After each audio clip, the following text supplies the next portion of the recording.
Newsfirst Newsline with Faraz Shaukutali. And a wonderful morning to you. This is Newsline, live as always from the Newsfirst studios in Dawson Street in Colombo on a wet morning with anything other than pure concern. This morning we are here once again to discuss the proposed Independent Council for News Media Standards Act. And joining us to discuss that and give us a bit of thought on that process is Deepanjali Abe-Wardener from the Head of Media Research at Verite. Very good morning to you. Good morning. And thank you very much for being on the program. It's a pleasure. And on first glance, what is it that you find? Is there anything contentious? What comes to mind when you read this draft? Sure. We have identified three main shortcomings with regard to the proposed act, Right. or rather the bill. The first kind of fact that we have identified is that the bill kind of enables the Supreme Court to bring journalists in case of national security concerns. So provided that there are concerns with regard to national security, any journalist can be taken to the Supreme Court and can be compelled to disclose the sources. So if you refer to the 1995 RKW Gunasekara report, which is now being discussed, so particularly with regard to this bill, it clearly says that it is a kind of negative impact, particularly on investigative journalism, if you compel a journalist to give away the sources. Right. And there are two aspects to this. We can see that some of the journalists, mostly in the vernacular press, refer to anonymous sources in order to defame a certain party or an individual, and also to promote certain companies which look more like advertorials. And at the same time, if there is a kind of clause like this, which compels the journalist to disclose sources, it is problematic. We have to accept the fact that there is a problem. There is a kind of like journalists misuse the way anonymous sources are being kind of like referred to in the press, but at the same time you cannot excuse if there is a clause which will compel the journalists to give away their sources, which will again have a negative impact. So do you think that it's a poor idea for the Supreme Court to be the ultimate authority on whether a journalist should or should not disclose the sources? Well, maybe you can recall that there have been certain, in the past, there have been instances where there were problems with regard to the independence of the Supreme Court as well. Then under a repressive government, because the state is not an innocent structure, how could you possibly make sure that the Supreme Court will not be misused in a way that will make the journalist kind of like to compel to give the sources in a way that will kind of like impact not only investigative journalism but also the whistleblowers who will be reluctant to come forward to kind of like do the watchdog function that they have been doing. But what about an overriding national interest? What would that... National interest has been rather loosely defined here, and using national security as a kind of like, as the premise to kind of make a journalist go and diverge sources cannot be accepted, especially in a country if you want press freedom, freedom of expression, and particularly under the Yahapalane government, if you kind of expect freedom of expression and media freedom. But we all knew that there was a problem with the judiciary and several other, the independence of various institutions. That, would you say, that has come a long way now in this new, Yahapalane government? Of course, if you look at the 19th Amendment, if you look at the Right to Information Act, there have been lots of progressive measures that we can be happy about. And also, I kind of appreciate the fact that we have been doing this discussion along this bill, which is the right way. If you look at Counter-Terrorism Act, there is no such discussion around it. But the moment the RTI came along, and now that this bill is there is a lot of discussion going on, which is extremely praiseworthy. This is what should happen. There should be a kind of public consultation, and the media personnel like you and the civil society like us should be able to come and comment on this, which is what right now happening. But so let me get this right. Are you for or against the Supreme Court being the ultimate authority when it comes to revealing sources? It is not about the Supreme... And if it is in the national interest, a very limited spectrum. I will answer that question this way. It is not so much about the Supreme Court, but it is about compelling the journalists to give away sources, like I mentioned earlier. Because if you look at the kind of maybe the Scandinavian countries and the developed world, as far as I know, there is no clause which kind of makes journalists to go forward and which makes them to give away their sources. So it is not about the Supreme Court per se. It is about the clause which can kind of like forces the journalists to reveal their confidential sources. Right. We're experiencing a slight technical difficulty. We should go for a break, and don't go away. We'll be right back after this short break. And welcome back to Newsline. Hopefully the technical difficulties are behind us. And we're going back to the question with Deepanjali Abhiwadana. Now, tell me, in the so-called developed West, in the US, in North America, in Europe, is there any provision for anybody, any authority to force a journalist to disclose sources? As far as I know, no. And if you look at the way how press council function in the so-called West, like you said, and or in the Scandinavia, there are two systems. There are certain press councils which function mainly through state funding, but there are no strings attached to the state. And there are certain press councils which function mainly from the funding that comes directly from the media industry. Right. So in both these scenarios, these function quite independently because the political culture in the Scandinavia and in the West can be completely different from ours. It is a little difficult for us to compare the same political culture with ours. But if you kind of like try to focus on an independent council here, and with a clause like this, it can be misused under any repressive government. I see. So you have the most contentious matter appears to be the attempt to force journalists to disclose their sources. Does it spell bad news for journalism per se? I guess so, because I do not think any journalist will be kind of willing to give away their sources. And I think this is something that they should be concerned with.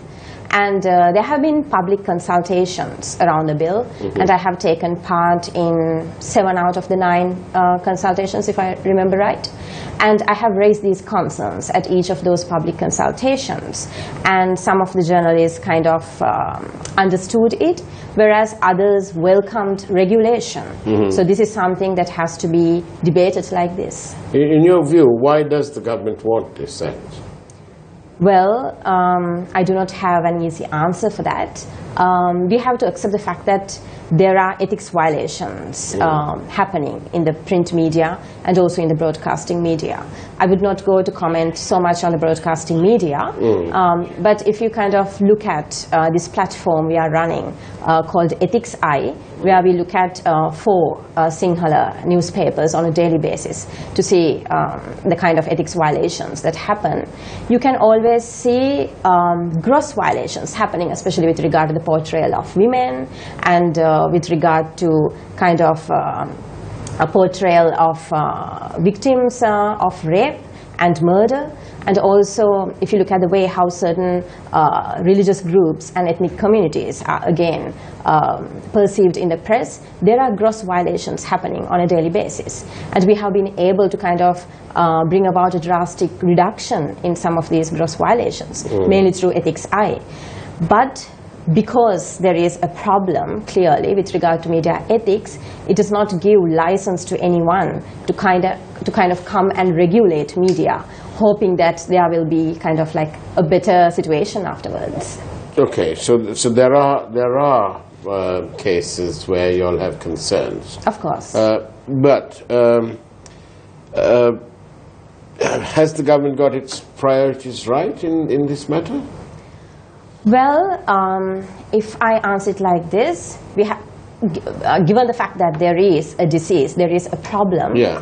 the cure you are coming up with cannot be worse than the disease. Right. If you look at CTA, again, it is kind of like, it is more repressive than the current PTA. And if you kind of think that the government is kind of prioritizing now media and probably anti-terrorism law, well, the way you are then going ahead about with those things could be a little not on the so much track. And I think this should be a demand that should come from the media industry itself and not so much from the state, because the state intervention with regard to media cannot be accepted at any cost. So with this sort of, well, I've got another question first. The codes of practice, we don't know what these codes of practice are yet, but we know that once they're in place, they will have the power of the Act will be with the codes of practice, and the codes of practice can change as we go along. That sounds to me rather dangerous territory. Of course, and media ethics are anyway fluid. They change on a daily basis probably. They change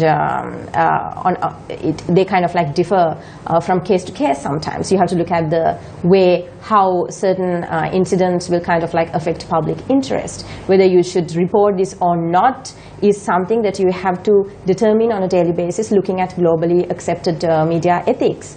So it is better to have the media ethics, and also it is a little problematic if you kind of try to legalize media ethics, because those are a set of self-regulatory moral system which you cannot actually implement into law. Media ethics universally are a set of moral system. So it is again a little problematic if you have one of our viewers is sending me this message saying that ethics should first, the government should first pay attention to ethics, and after all, it is the example should be set by the government. Do you agree that the government is... There should be a proper awareness of media ethics, whether it is the state media or the private media. And there should be a discussion happening on media ethics. And it can probably happen through awareness programs that you kind of hold both for the public and for journalists.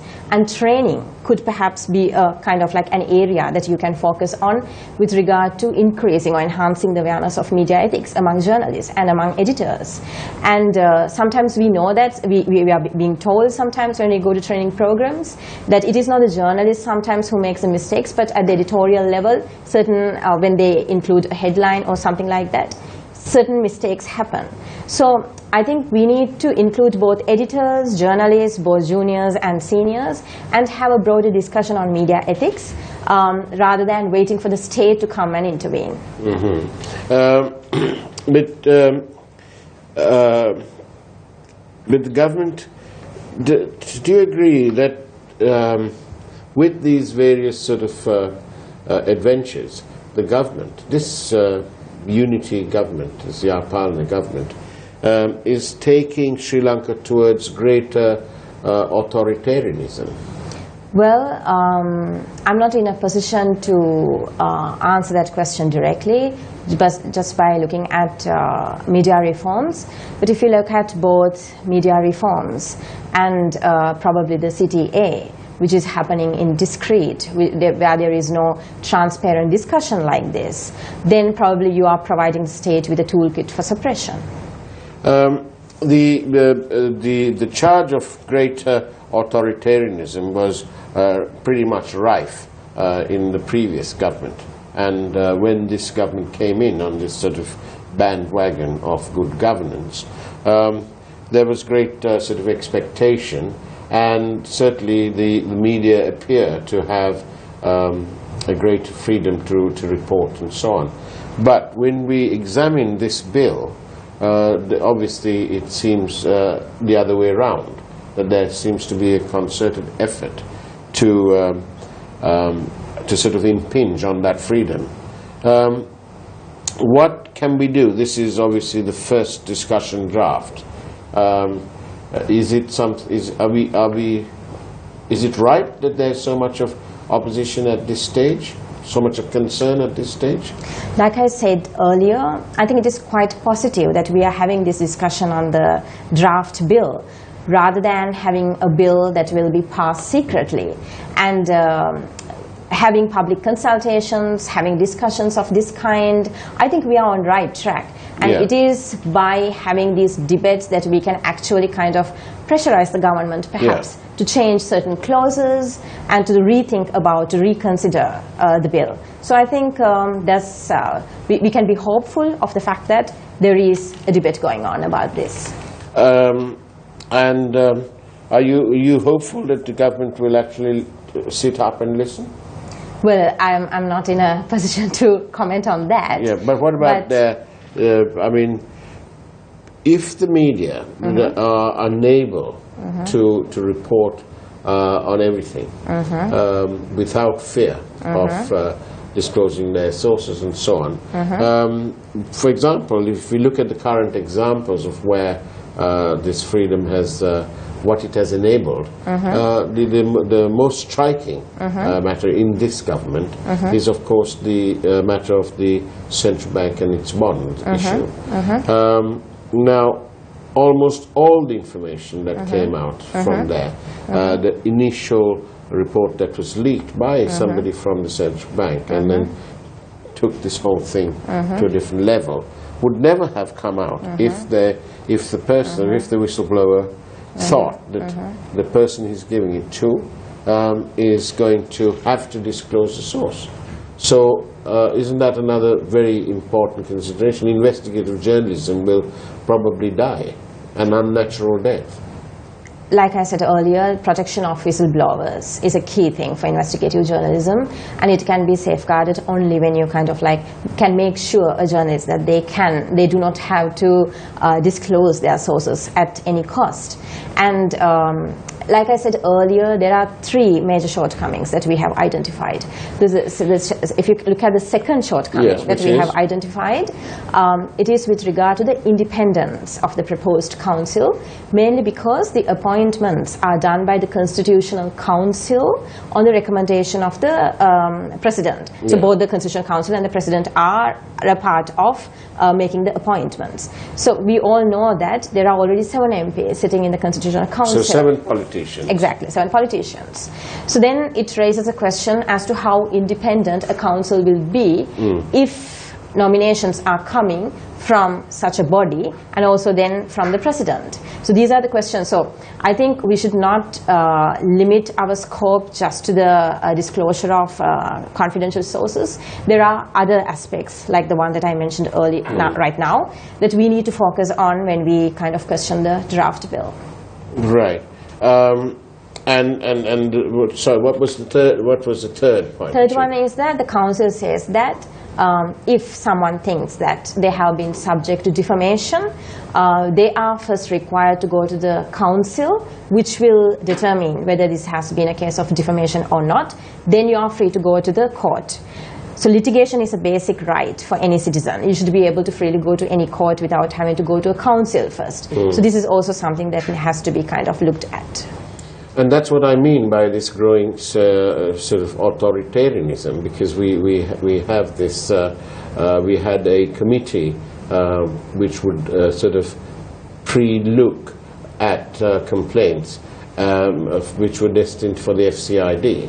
There was unhappiness about that. Because why should the complainant have to have the complaint vetted, so to speak, or to look at the dynamics, whereas it's the police who ought to be doing that anyway.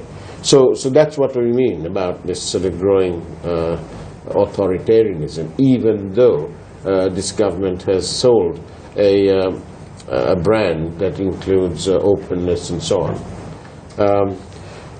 So how best can the public get involved in in getting the government to address these key issues that you yourself speak of? So there were public consultations in each province, and people came forward to comment on this. And in Jaffna, it was unanimously kind of agreed that there should be no state intervention with media. And they also were reluctant to believe in any kind of public consultation because of the kind of experiences that they were referring to in the past. In other districts, it was a mixed response.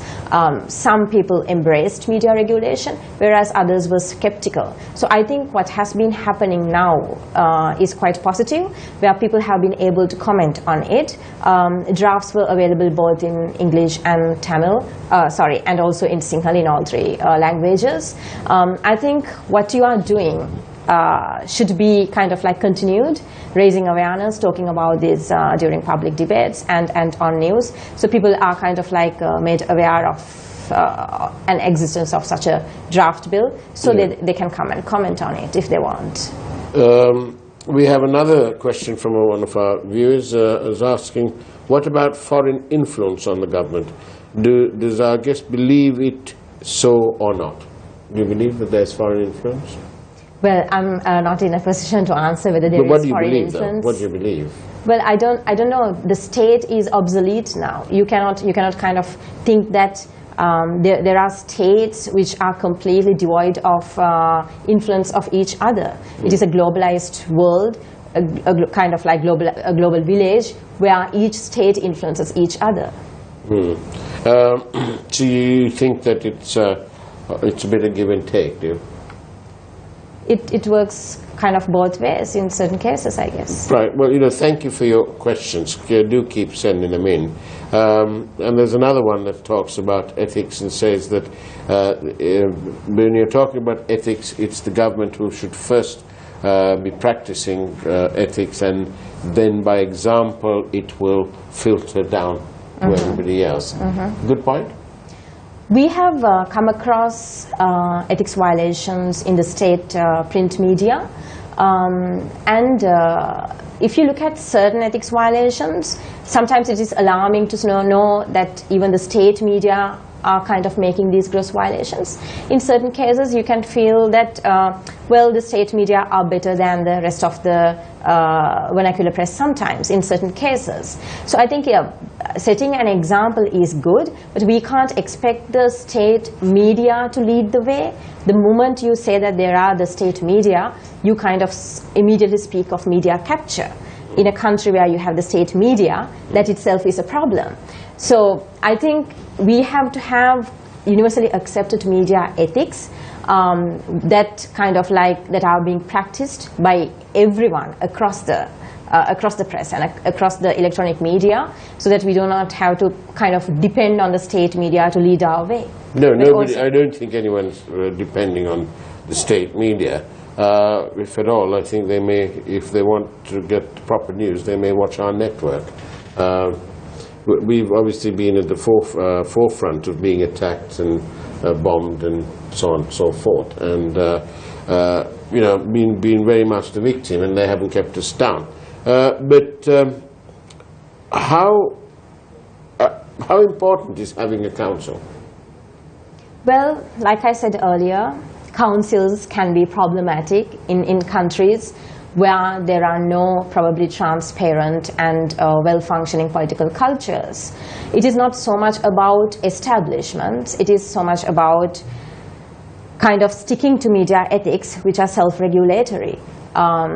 We already have a body that kind of looks into media ethics, which has not been, unfortunately, very effective. SLPC, Sri Lanka Press Complaints Commission. So probably you can look at strengthening Sri Lanka SLPC, Sri Lanka Press Complaints Commission, in order to be able to kind of have media ethics being followed rather than being ignored, because one can argue that it is being the body has been ineffective because it has no teeth. But I don't think that you should have a legal kind of framework in order to be able to implement media ethics effectively. The draft also speaks about the council being able to question shareholders who have more than 5%. But in corporate law, there's a clear distinction between shareholders and officers of the company. You can be a shareholder and still be unaware of what operationally is going on, which is why you have that separation.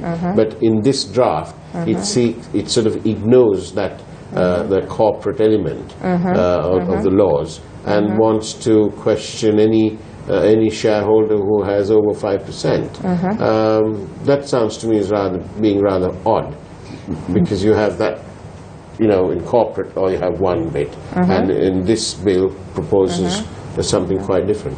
Your question leads me to another question. There are certain laws in the Scandinavia, particularly with regard to media ownership. If there is a particular TV station that has an audience that exceeds 40%, and if there is a newspaper that has a viewership that exceeds 40%, and if there is a radio station that has listeners exceeding 40%. These laws in the Scandinavia, particularly in Norway, come to regulate that audience, mainly to prevent a kind of media monopoly from happening. And there are also cross-media ownership laws which look at preventing a TV media owner from owning a newspaper and probably a radio channel. So I think we also need to look at media ownership broadly, which can, I don't know if it should be regulated or not. It should be, again, openly debated. So the question you raised leads me to question media ownership laws, which are, I think... There's a clear distinction between corporate law and company law. Exactly, because I'm not a lawyer, I'm not in a position to comment on corporate law, but it reminded me of media ownership laws. I see. And how do you think the public interest in this matter, your point of view, do you think it's nice and robust? Is it good? Could it be better? From what I have experienced from the public consultations that I've attended, there is a lot of frustration among the public with regard to the media behavior, both with regard to the press and the electronic media. And when you are frustrated, you can probably believe in regulation. So that is a danger.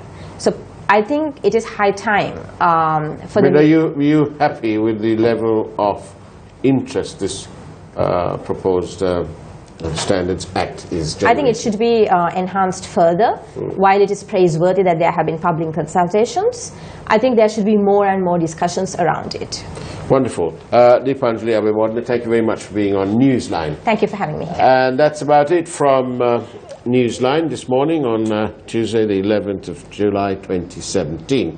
Take care. God bless.